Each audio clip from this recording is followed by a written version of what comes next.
мысу радости, к скалам печали, к островам ли сиреневых птиц. Все равно, где бы мы не причалили, не поднять нам с тобой ресниц.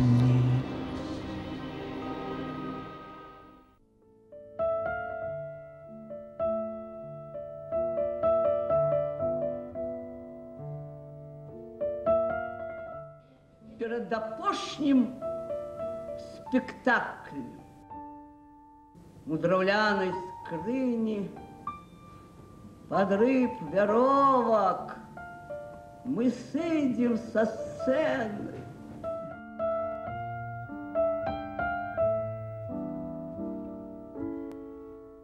Это было очень давно, в начале 20-х годов прошлого столетия. На небольшой железнодорожной станции недалеко от Одессы, перед пассажирами поездов, которые здесь останавливались на несколько минут, пела девочка лет 6. Она очень хотела петь, она хотела, чтобы ее услышали и увидели. Она хотела стать актрисой. И отдыхающие потом, когда делились своими впечатлениями о поездке на юг, часто вспоминали. Там еще есть станция, на которой девочка поет. Эта девочка вырастет и станет настоящей большой актрисой, народной артисткой Беларуси. На сцене Купаловского театра она сыграет более 100 ролей. Она будет сниматься в кино, плодотворно работать на радио. Она будет сама ставить спектакли. Она проживет очень большую жизнь. И в этой жизни будет все. Признание, успех, любовь, измена любимого человека, большая трагедия. В этой жизни будет все. Но однажды про свою жизнь она скажет так: «Я и сама часто не верю, но ведь я и правда счастливая женщина». Эту счастливую женщину звали Зинаида Броварская.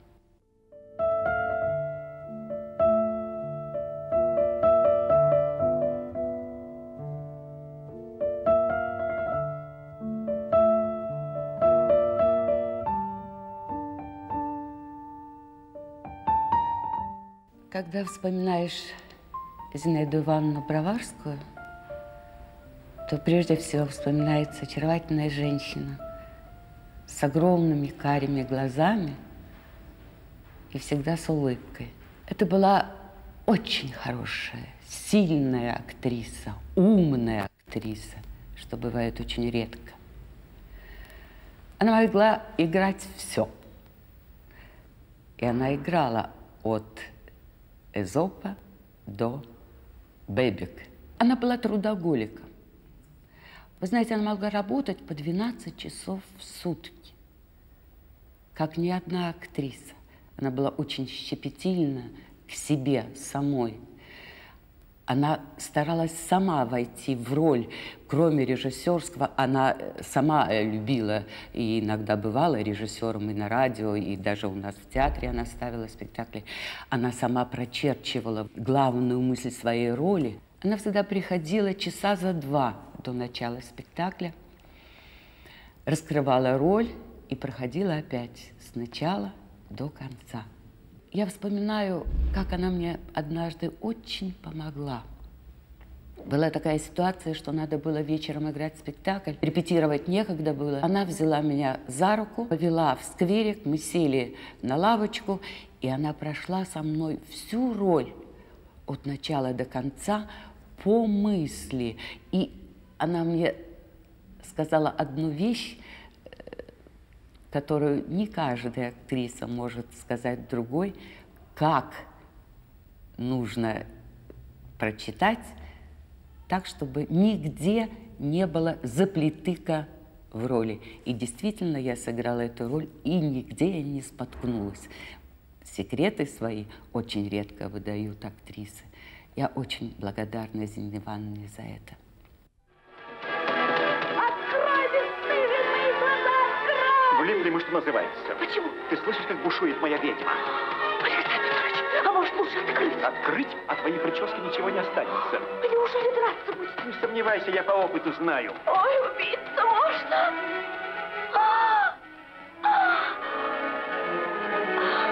Может в окно выскочить. А я? И ты со мной. В окно? Ни за что не Тогда я один полезу. Александр Петрович! Как же я останусь, она меня убьет!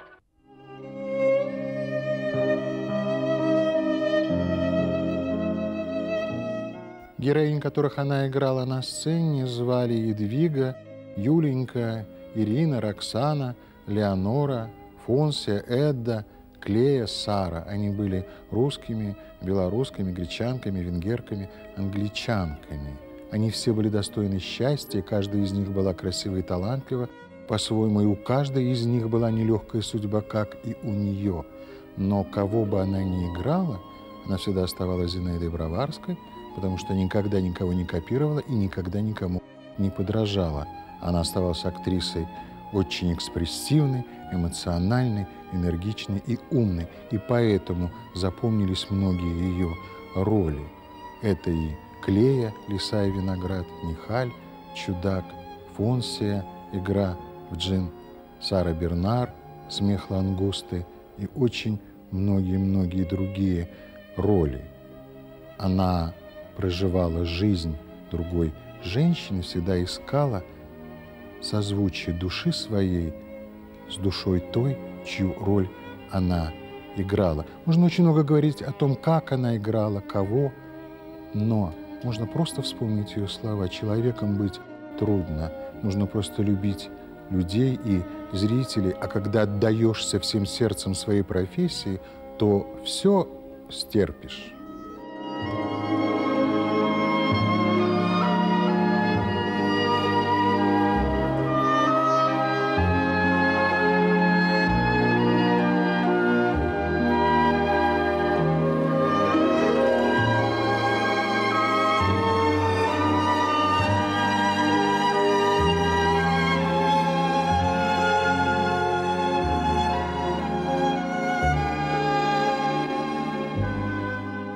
Я из поколения, которое относится к ученикам Зинаиды Ивановны Броварской. Первые уроки актерского мастерства я взял у Зинаиды Ивановны. Будучи мальчишкой и дальше, я просто в нее был влюблен. Это для меня идеал женщины. И в возрасте, когда она могла эпатажно быть одета. И что она делала на сцене, когда шел спектакль «Гульня с кошкой», и когда она могла сделать кульбит. Это женщина, при которой нельзя было выругаться, нецензурно. Она была очень бескомпромиссный человек. Вот как член худсовета, это, если сказала это Зинаида Ивановна, то, вот, например, лично для меня это было очень и очень важно. Что еще было очень приятно в этой женщине, в актрисе, преданность и любовь к театру. Каждый день Зинаида Ивановна традиционно, или она дома находилась, или в больнице уже по состоянию здоровья лежала. Первым делом она звонила в театр, узнавала, как, что, почему. Это была такая простая вроде традиция, но эта традиция дорогого стоит. Не каждый так понимает, что это твой дом. И вот мне кажется, такие актрисы – это пример верного служения, не работы, а именно служение театру. Да, кстати, еще один момент – это умение постоянно держать себя в форме. Некоторым даже актрисам я иногда, в силу уже как бы возраста, подходил и говорил: тебе неплохо было бы поучиться у Зинаиды Ивановны Броварской умению держать себя в форме, в телесах, потому что нужно всегда думать об этом. Не каждому это дано. Поэтому я говорю, я еще говорю, пример профессионализма, пример верного служения искусству и театру.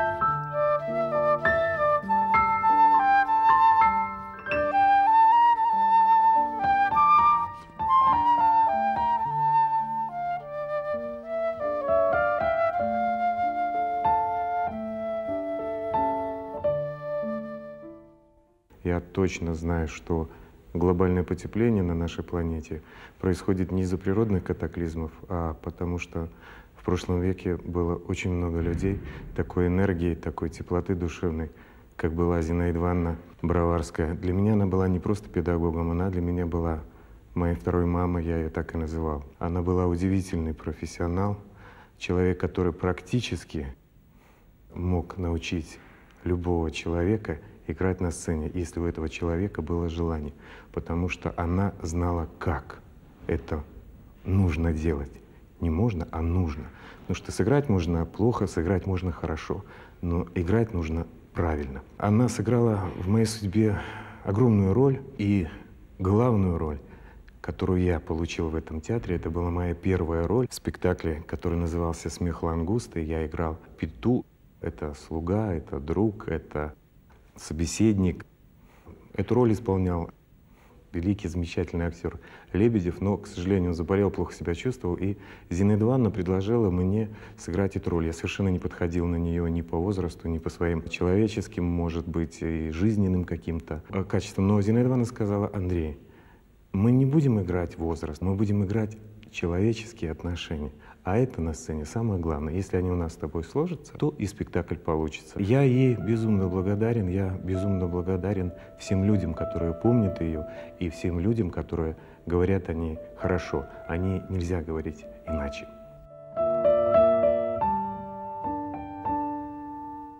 Коли он пришел до нас третий раз, пам'ятаєте, та ти у п'ятницю. Я йому вірші читала про кохання. Тільки він, здається, нічого не зрозумів. А потім у четвертий раз я йому записку написала. А він що? А він прийшов і каже: моє серце, каже, ніколи від вас не відворачувалося і буде.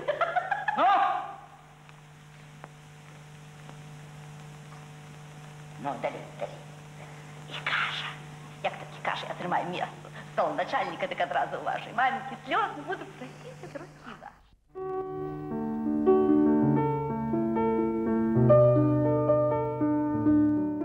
Зинаида Ивановна Броварская родилась 31 августа 1916 года в небольшом поселке, который назывался Одесса Дачная. А когда девочке исполнилось 7 лет, семья переехала в Одессу. Отец ее был заместителем начальника железнодорожной станции. Иван Петрович был человек видный, красивый, мужчина обаятельный и совершенно равнодушный к искусству. А мать, наоборот, любила петь, участвовала в художественной самодеятельности, и Зиночка уродилась в маму. И когда она подросла и заикнулась отцу, что хочет стать артисткой, он сказал, что все артисты голодранцы, будешь ходить по дворах с торбою. А чтобы хорошо работать, чтобы хорошо есть, считал отец, нужно совершенно иметь другую профессию. Она не внимала умозаключениям отца и решила поехать в Москву и поступить в ГИТИС. И когда она уехала в Москву, то мать ей дала с собой одеяло. В случае незачисления в институт она должна была продать это одеяло и на вырученные деньги купить билет на обратную дорогу. Но через некоторое время Зина присылает телеграмму маме. «Мама, одеяло продавать не надо, меня зачислили, целую, обнимаю до хрусту, Зиночка».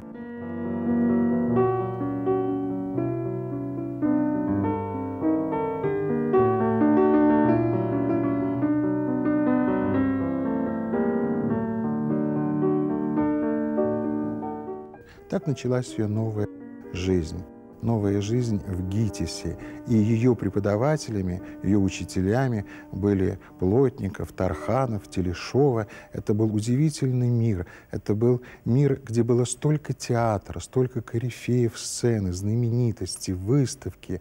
Все бурлило, и она все воспринимала взахлеб эту интересную жизнь. И привычка замечать и реагировать на красивое, талантливое, необычное осталось у нее на всю жизнь. В Москве она вышла замуж за Оскара Гартмана. Его назначили на должность директора театра оперы и балета БССР. Он приехал в Минск вместе с Зинаидой Ивановной. Она стала работать в ТЮЗе. Это 1937 год. Но проработала в ТЮЗе недолго. В 1938 году ее приметил известный режиссер Константин Санников и пригласил в Купаловский театр, тогда БДТ-1.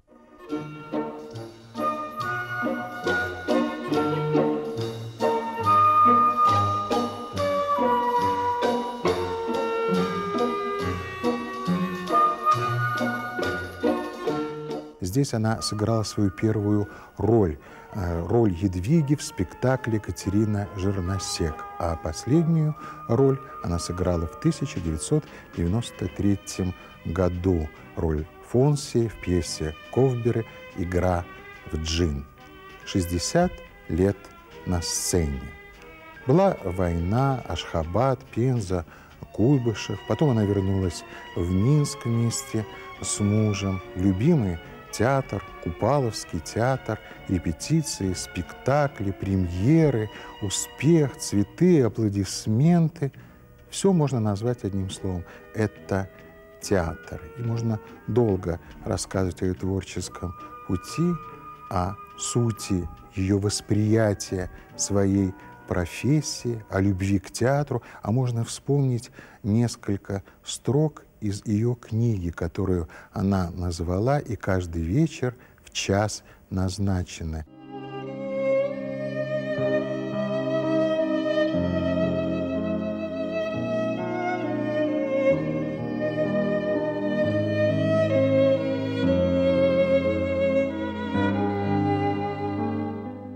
И в этой книге она пишет о том, как нужно трепетно относиться к тишине зрительного зала, к интуиции зрителя, потому что зритель тоже помогает исполнителю на сцене.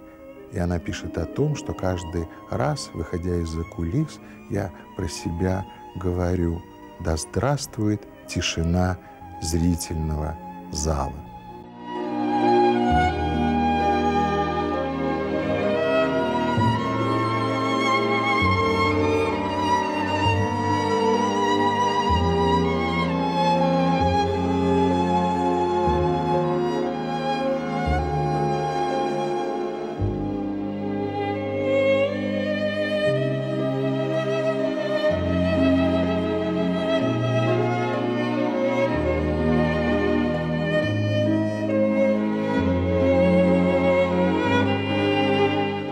Зинаида Браварская – гэта апантанае служэнне тэатру.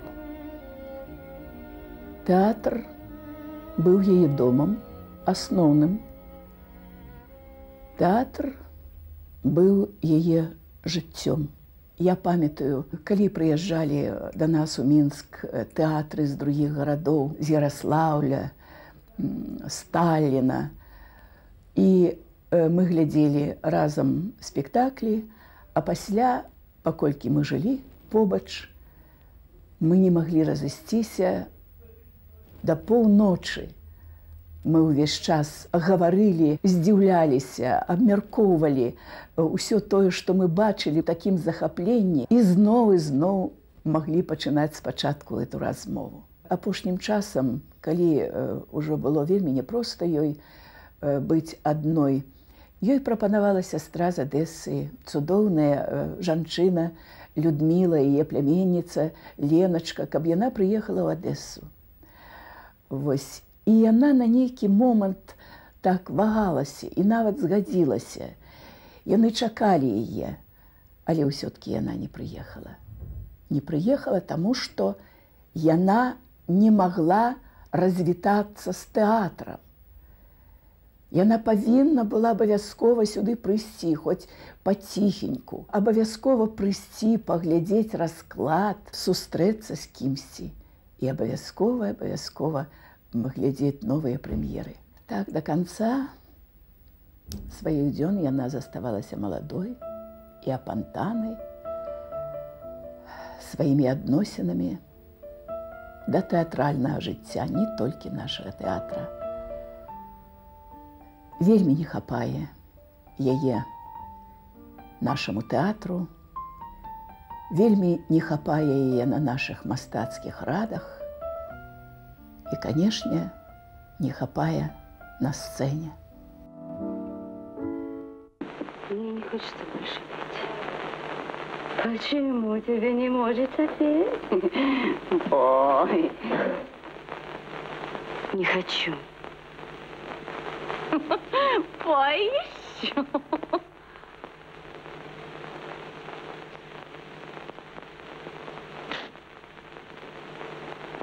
Целую руку, фрау.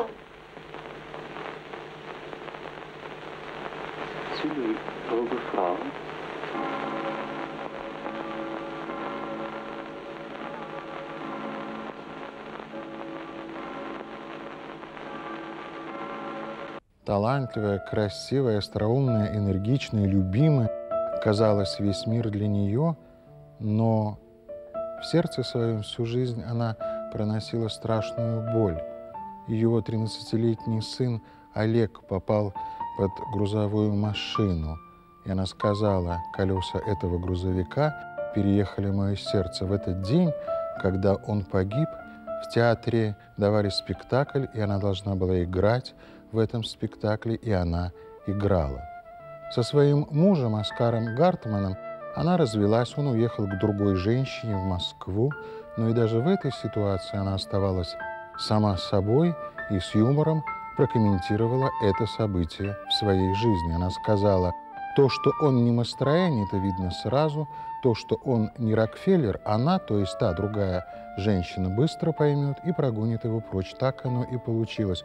Он вернулся из Москвы в Минск, пытался еще раз жениться, но когда он умер, то хоронила его Зинаида Ивановна. Она очень долго боролась со старостью, с болезнями, со своим возрастом, пыталась быть энергичной и была ей, но всему свой срок. В последние годы она болела, плохо очень видела и боялась одиночества. Она не была одной, она была одинокой. Быть одинокой – это совсем другое. Зинаида Ивановна Броварская умерла 18 февраля 2005 года.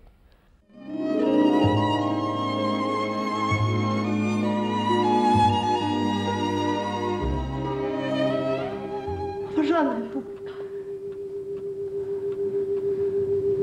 я клоун, я великий клоун.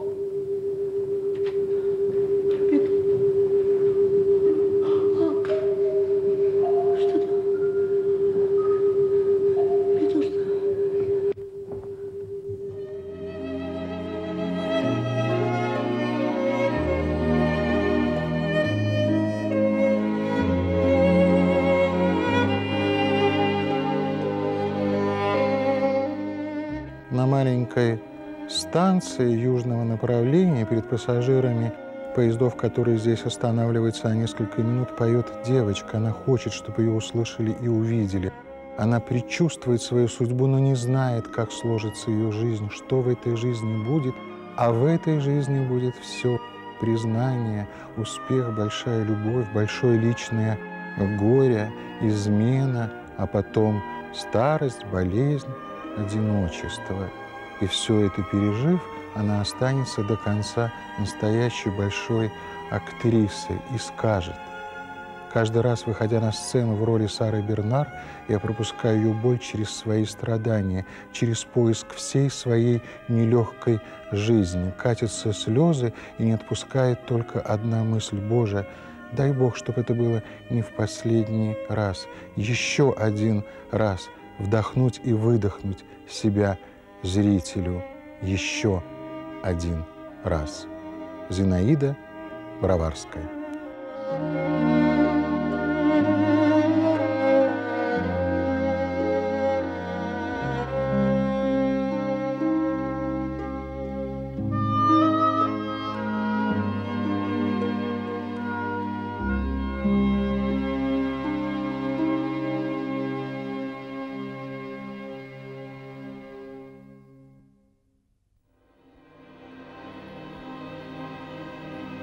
Все равно, где бы мы не причалили, к островам ли сиреневых птиц, к мысу радости, к скалам печали,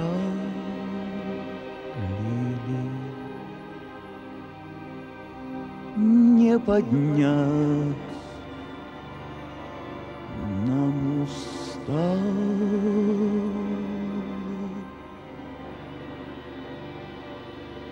приснись.